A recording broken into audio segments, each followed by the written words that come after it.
It's time for our review. Yay! It's the last one of those ever. It's the last. I'm just gonna, it's done now. This is a review for Hannibal Series 3, Episode 13, The Wrath of the Lamb. Written by Steve Lightfoot, Bryan Fuller and Nick Antosca, and directed by Michael Rymer. Before I start though, I just want to say a massive thank you to everyone who has watched and liked and commented on my finale reaction video. Like, it's got well over 1,000 views now, which is insane. And I've got like a load of new subscribers as well, so hello, welcome. This is also Hannibal.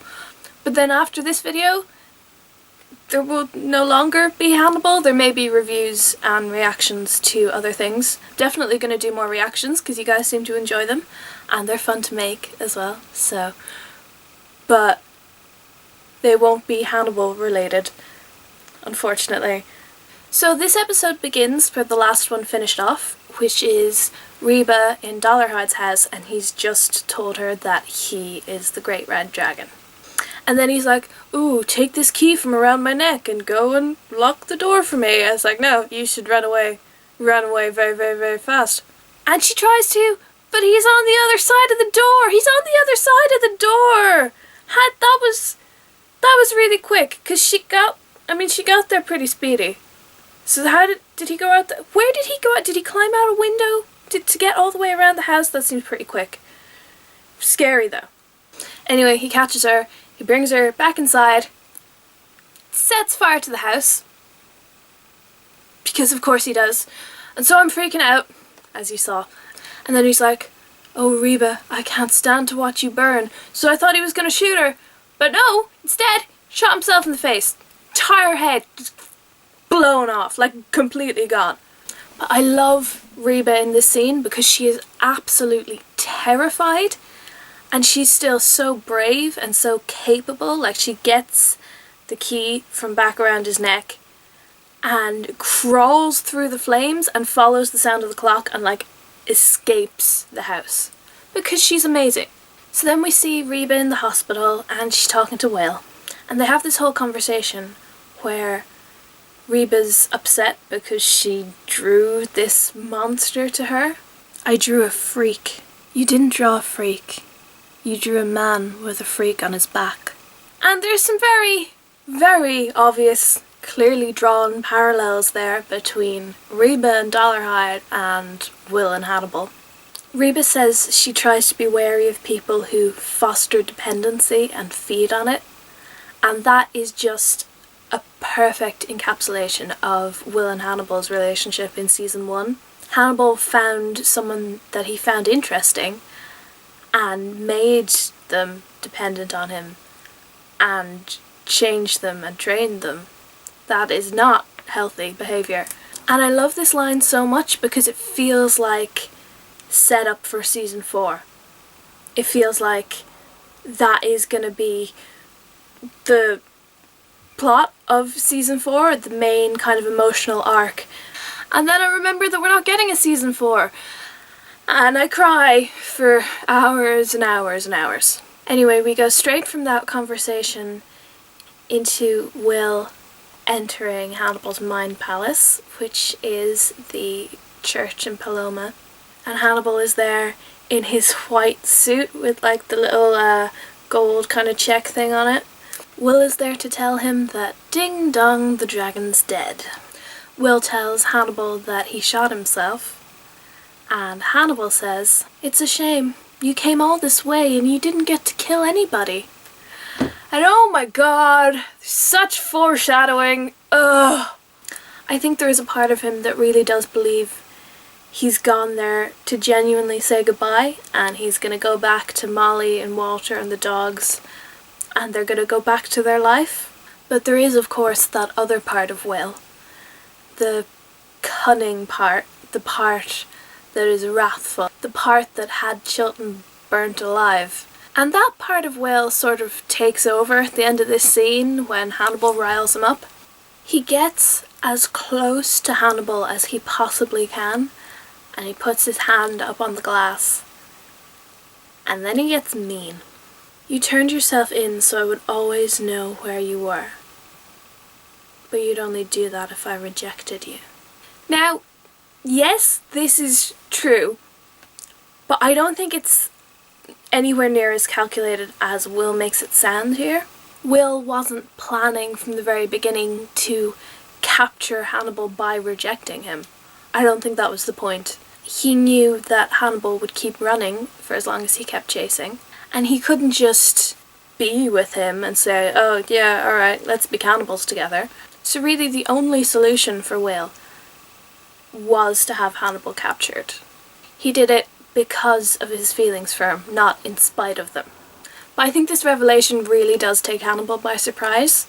Like, he's always so in control, but when Will turns and he's leaving the room, it's like Will's a magnet and he's just being drawn forwards by him. So he walks forward right up to the glass and he calls Will back and says, "Was it good to see me?"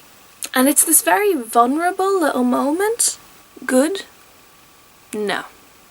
And to be fair, I don't think you could class this recent encounter as good, when they were, chasing after a dragon and Will's family nearly got eaten. None of that is good. Will goes back to his motel room and immediately gets attacked by someone. And then, oh shit, it's Dollarhide. How is it Dollarhide? I thought he just shot his head off. Well, apparently not. But he hasn't broken Will's spine like he promised to. And Will is so manipulative in this scene. He plays up the whole, oh, Hannibal betrayed me too. We're the same, you and I understand you. You can share your dragon stuff with me. Why don't we hatch a scheme? I'll set it up so Hannibal can escape and then you can take him and you can kill him and I'll watch and it'll be cool, buddy.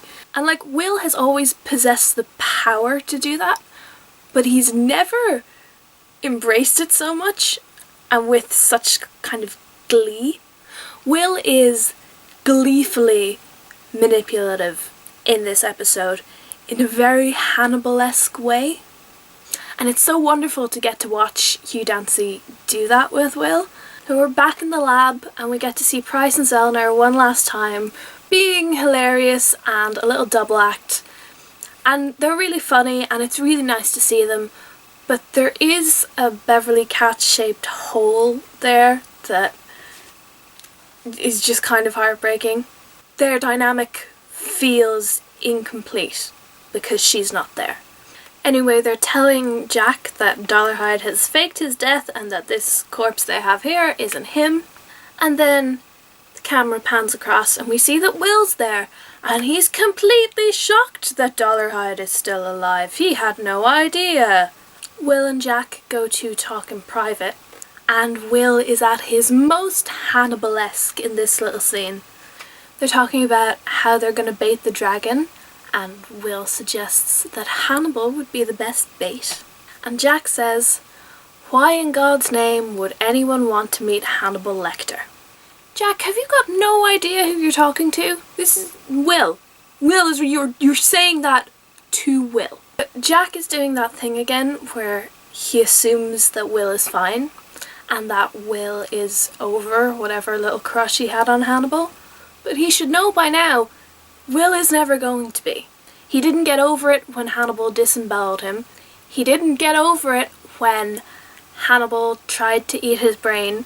He didn't get over it just because he has a wife and kid now. Will is never going to be over it, and Jack just doesn't seem to understand that. And that is the reason that Jack Crawford keeps getting fucked over. Why, to kill him, Jack. The dragon could absorb him that way, engulf him, become more than he is. Now, of course, Will is just telling Jack whatever creepy bullshit that he wants to hear, and Will probably said the exact same thing to Dollarhide to get him on side. But I think it's also something that Will is considering for himself. Like, does he want to consume Hannibal and become more than him? I mean, there is that cunning little part of Will who would be capable of doing that. And again, this just feels like setup for season 4, and it's so frustrating. Anyway, Jack agrees to the plan, and Will goes to tell Bedelia about it. And Bedelia just immediately pours herself a drink because she's Bedelia and that's how she deals with her feelings. I love Will and Bedelia's interactions. I love how she calls him out on his shit. And she's completely right. This is a stupid, selfish, idiotic plan. Will is only thinking about himself and what he wants, and he is using everyone around him to get that. And Will doesn't intend to catch Hannibal a second time. So he tells Bedelia to pack her bags and run. And if only she had. Everyone in this episode is very insensitive to the fact that Frederick Chilton just got burnt alive. I know he's a twat, but can we not just please be nice to him for 5 minutes? Because I do think if people were just slightly more courteous to Chilton, he wouldn't be so much of a dick. Because let's face it, I mean, the man doesn't really have any friends, does he? Alana goes to see Hannibal to offer him a deal. He will get his books and his drawings and his toilet back if he helps the FBI to fake his escape. And Hannibal knows immediately that this is Will's plan. Because, I mean, who the fuck else would come up with this plan? Nobody. Only Will. Only Will, and only for Hannibal's sake. And because it's Will's plan, he agrees to it. But only if he gets to see Will first. And only if Will says please. But he is confused as to why Alana would agree to this. She knows how dangerous he is. She knows that the FBI aren't going to be able to contain him. And she knows that if he does escape, he's coming for her and her wife and her kid. And essentially, he tells her to run. He's promised to kill her. And if he finds her, he will, but he doesn't want to find her, because I don't think he really wants to kill her. I thought you said your goodbyes. We've got one last goodbye between us. You didn't just say goodbye though, did you? That little extra bit at the end. What was that you said? So there's no chance that Hannibal's gonna let it go. Will told him that he played him, and he hurt his feelings. And Will doesn't apologise for it, like, even for a moment. He's not here to beg for Hannibal's forgiveness. He's not even asking, he's just telling him what's happening. And there's a real smugness to Will in this scene, because he knows Hannibal wants to escape. He's giving Hannibal an opportunity to escape. He's got Hannibal exactly where he wants him. And Hannibal knows he's not telling him the full truth. But he also knows that Will is definitely playing the FBI as well. And then Will gets up close to him. Much closer now that there's not glass between them. And he gives Hannibal the puppy dog eyes and this evil little grin. And he says, please. And how could anyone resist that? So Will and Hannibal are in the back of an FBI van, and Hannibal's in his straitjacket and his muzzle, and he is in a cage, and there's armed guards everywhere, and they've got a police escort. And then this one cop car starts blazing its sirens and coming up behind, and oh shit, it's Dollarhide, and he just murders everybody apart from Will and Hannibal. And then he drives off. From the way Will reacts, I don't think this was part of his plan, but Hannibal's perfectly willing to improvise, and he steals a cop car, and he and Will drive off. And they arrive at Hannibal's safe house, which is on the edge of a cliff overlooking the Atlantic in the middle of a forest. This is where he took Abigail and Miriam Lass, and now he's here with Will. And looking back on it, I wonder if when Will is looking over the side of that cliff, is he sizing it up as a means of escape? I don't know. He could be. We don't know. Cut to hours later, and Will is looking out at the moon, and Hannibal's pouring them some wine, and he does this thing where he pulls out the cork and he like takes a really big sniff of it, because Hannibal has been locked up for 3 years. This is his first taste of freedom, and he may be just about to die, so he is gonna enjoy every last second of it. And it's so interesting to watch the way that their dynamic has changed. Like, Hannibal isn't the puppet master anymore, he's just rolling along with whatever Will's plan is. My compassion for you is inconvenient, Will. Like, he has run off with Will. He is putting his life in Will's hands. If Will wanted to end him right now, he could. And Will tries to play off that line and like be like, oh yeah, don't be friends with your food. And then Hannibal does this little like wry laugh. But their little moment gets interrupted by a gunshot, which goes straight through the window, through Hannibal, and through the bottle of wine he's holding. And Hannibal collapses down on the ground and he's bleeding. Dollarhide is there being all creepy. And Will is just like sipping his wine going, oh yeah, I'm just gonna look at you on the floor there, gonna let this dude kill you. We've seen Hannibal injured a lot this season, but we haven't seen him vulnerable like this. Like, he is just lying there and he's looking up at Will. And Will is enjoying this. He is gonna leave it to the last second to save Hannibal, just to make him know what it feels like. But then Dollarhide turns around and stabs him in the neck. And that's not good. Dollarhide throws Will out the window and Hannibal is alone on the floor, and you can see this moment of indecision, like, will he just slip away and escape, or will he go to save Will? And of course he goes to save Will. He jumps on Dollarhide's back, he starts beating him, and Will is beating him, and they proceed to take Dollarhide down, and it's like two wolves teaming up to fight a bear or an elephant or something. Will reaches out his hand to Hannibal and Hannibal helps him up, and they are both incredibly injured, like they've been stabbed multiple times. Hannibal's been shot. They're both losing far too much blood. But for the first time in so long, there is no barrier between them, and they just sort of fall into each other's space. Will is completely covered in blood, and Hannibal just can't take his eyes off him. See, Will? This is all I ever wanted for you. For both of us. He wanted Will to be like him. He wanted them to kill together. And now they finally have. Will fought so ruthlessly and so animalistically, and Hannibal's really proud of him and enamoured with him, but I don't think he ever expects Will to return that sentiment. But Will does. He looks right into Hannibal's eyes and he says, it's beautiful. And then Will just finally lets go, and he just collapses into Hannibal, and he puts his head on his shoulder and he nuzzles into his neck, and Hannibal rests his head on top of Will's head and he wraps him tightly in his arms, and in that moment they both have exactly what they want. They're complete.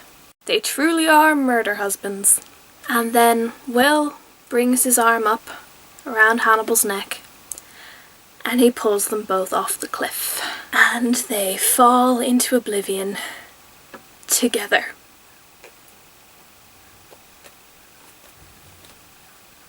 So that's canon. And then we get, the post-credits scene where Bedelia is sat at a big dining table in her house, and there's a leg cooked on the table, place set for 3 people. She's missing a leg. There's been a lot of speculation about this, but what I think happened, and I know this is contrary to what Bryan Fuller said, but still I think it's a cool theory.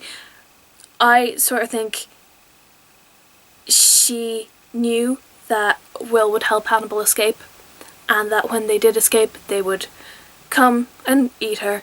So she didn't want to die, so she's like, okay, I'll just cut off my leg and I'll have it cooked and I'll get super drunk and I'll just leave it and we can all eat that together and I don't have to die. I don't know if that's true, but beautiful ending. I loved it. Like, amazing episode. But season 4 now, please. Season 4, please, now. We need it. Fuck.